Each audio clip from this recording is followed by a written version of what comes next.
Okay, today we're going to be talking about linear inequalities. Now, the ones you're typically used to seeing look something like this. You only have one variable involved. These are the type of inequalities you're used to seeing. Now, however, we're entering into a whole new zone. You're going to be seeing two variables involved. You're going to be seeing examples that look like this. 2x minus, we'll say 2y is less than negative 10. You might see the x on one side and the y on the other. You might see the y on one side and the x on the other. You're going to see all sorts of different ones here. So, just a heads up, you're going to be seeing two different variables. And it would help if I gave you two different variables, wouldn't it? That's okay. That's why we have an eraser, right? Cool. All right, so this is what you're going to be looking at. So we're going to be going through some examples on how to solve these and graph these. Now, typically when you've been solving for x, you've been solving on a horizontal number line.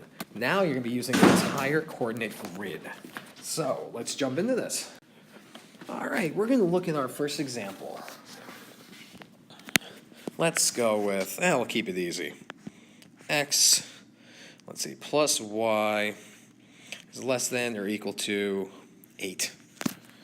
Okay, so let's see. Now this isn't a system, so we can't really solve it like that. But I'll give you a hint here. These are called linear inequalities. Linear inequalities. Think there might be a key word in there? There absolutely is. Line. What you're going to be doing is your goal is you want to graph a line here. Now, if you might remember, when we were graphing lines, there was a form you really liked. It was y equals mx plus b. Guess what? This is coming back. It's making a comeback. What you're going to do is you want to get the y alone. So we want to get this y all alone. In order to get the y alone, we're going to subtract the x on each side. So now I'm just going to rewrite what I have. I have y is less than or equal to, I'm going to rewrite it as negative x plus 8. So you might think, all right, seems easy enough. I isolate the y. That's what you want to do. Isolate the y. That's the big thing. Isolate the y. And then you can graph it. Exclamation point. That's right. We're giving it an exclamation point. We want to graph it next. Okay. So I'm going to make a coordinate grid here. Now let's see. Do I have enough space to make this work? I think I do. Might not be a perfectly straight line, but that's okay. If I were using notability, my line would probably be straighter, but let's see. I'm not going to make it a perfect coordinate grid. I want to make sure I can fit my y-intercept. Now, I'm going to take a look here, and I notice that I'm going to go with a different color. What the heck, green. There we go. I have a y-intercept of 8, so I'm going to count up 1, 2, 3, 4, 5, 6, 7, 8. Boom, there goes my new point, right? Now, I don't have a number in front of x. That would typically be my slope right here, right? But what number can I always put there if there isn't one? 1. I'm going to pop in negative 1. So that means I'm going to go down 1 over 1. There goes my point. And then guess what? I can make a line. Now, since it's underlined, I'm going to make a solid line. Great. I'm almost done, but not quite.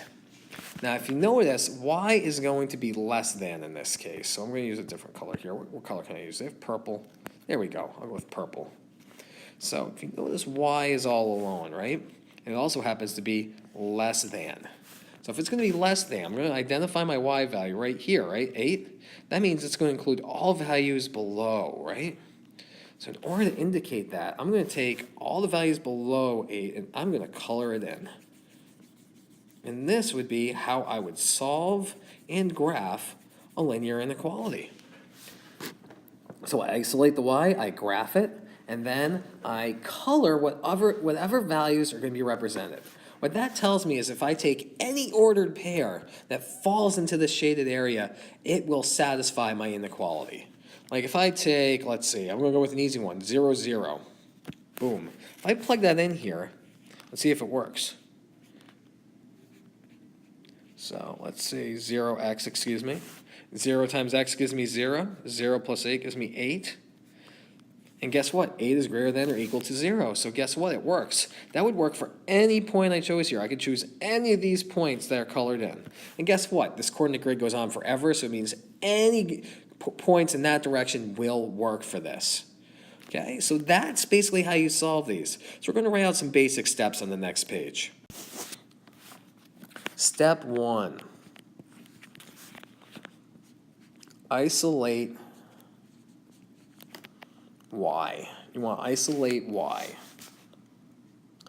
And then you could say, put it into slope-intercept form.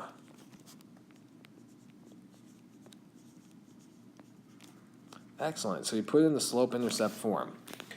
Once you do that, graph the line. Here's a little trick. We're going to go over an example like this, but I'm going to give this to you right now. If it is or equal to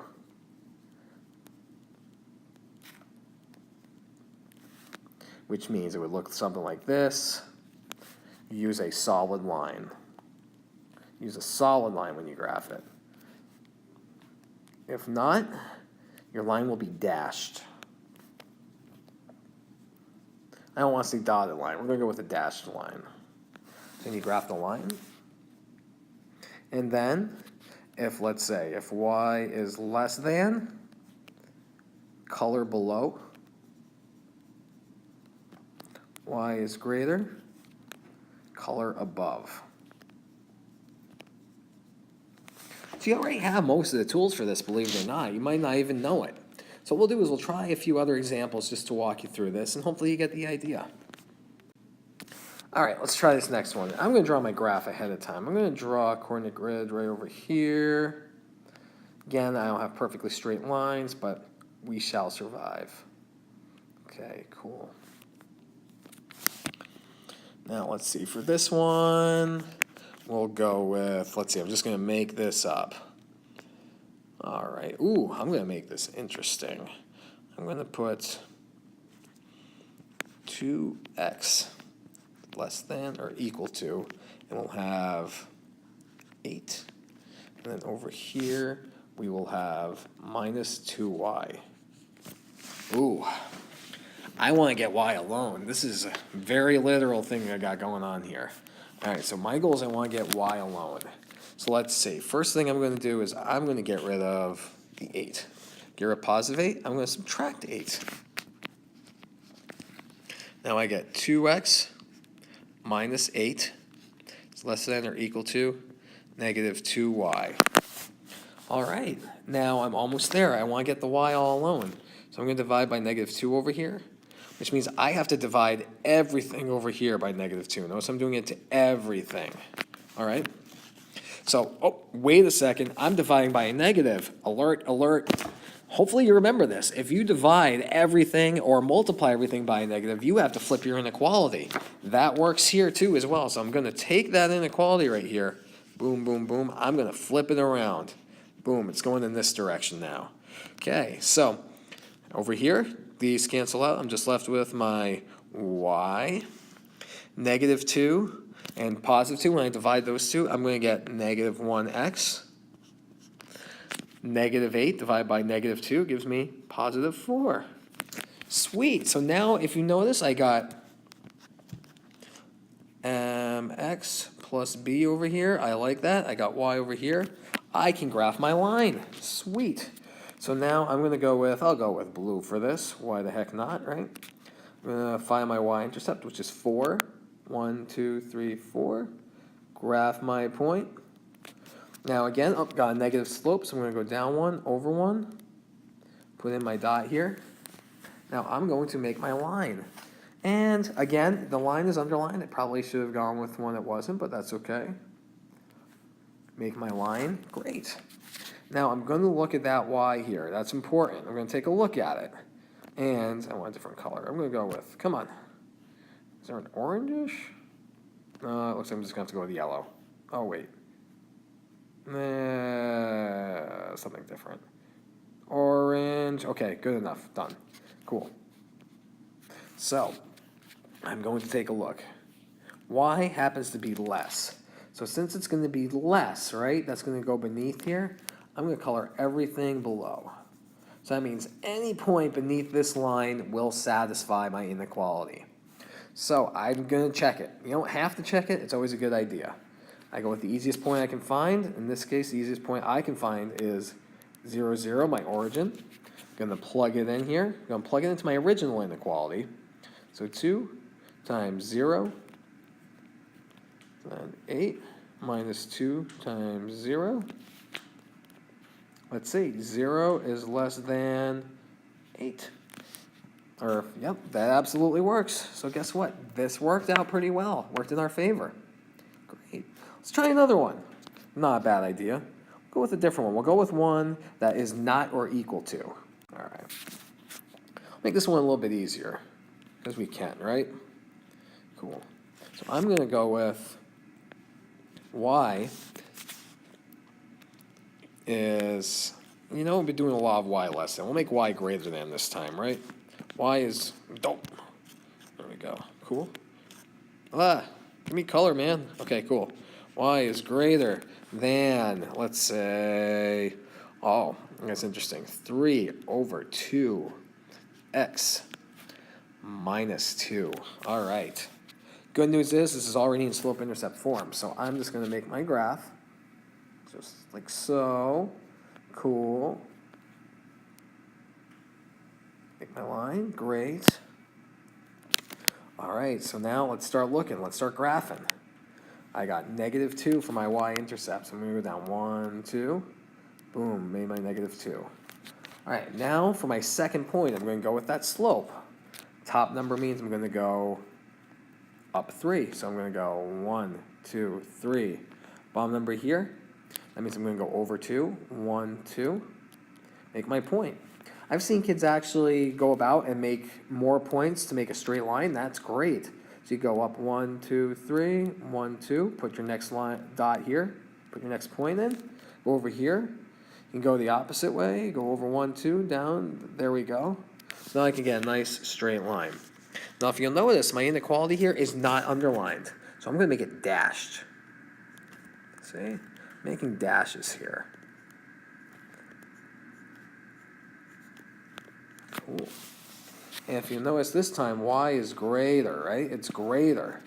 So since it's going to be greater, I'm going to color everything above it. So this is my y value, right? Right here. I want to go everything above it. So I'm going to color in everything up here. And that would be my solution. So I want to check it now. I'm going to pick an ordered pair. I keep picking 0, 0 because I like 0, 0. I like using that origin. But this time, I'm going to go with something different. I'm going to go with this point right here. There's 1, 1. So I'm going to go with ordered pair 1, 1 for my check. Again, it doesn't matter which pair. You can use any ordered pair over here. It doesn't matter which one. I just wanted to go with that one. So plug in 1. And over here, I got 3 over 2 times 1 minus 2. All right, let's work it out. Get 3 over 2 minus 2.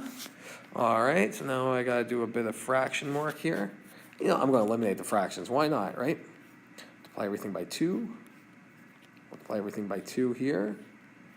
Good. It's a good way to get rid of those fractions. If we can, let's do it. Oh, okay, here we go. Oh. Okay. Good. All right, come on. Cool. 2. Let's cancel out. It's greater than 3 minus 4. 2. Is it greater than -1? Heck yes, it is. It works. So there you go. That is how you solve and graph linear inequalities. Could I get 2 and else? Okay, so just to recap our steps. Step 1. Isolate y. And I'm also going to add a little postscript here. If you multiply or divide both sides, I notice I'm going to emphasize that, both sides by a negative, flip the inequality.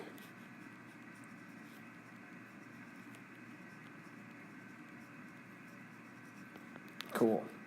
Once you do that, once you isolate y, graph your line. Graph the line. You remember, if it's or equal to,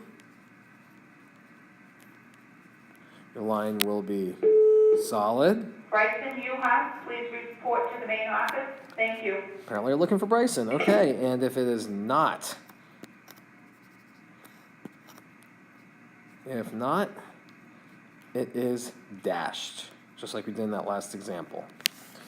And then, if y is greater, color above. Y is less, color below. And it's always a good idea to check, but you don't necessarily have to do that. It doesn't have to be a step. But there you go. And that is how you solve and graph a linear inequality.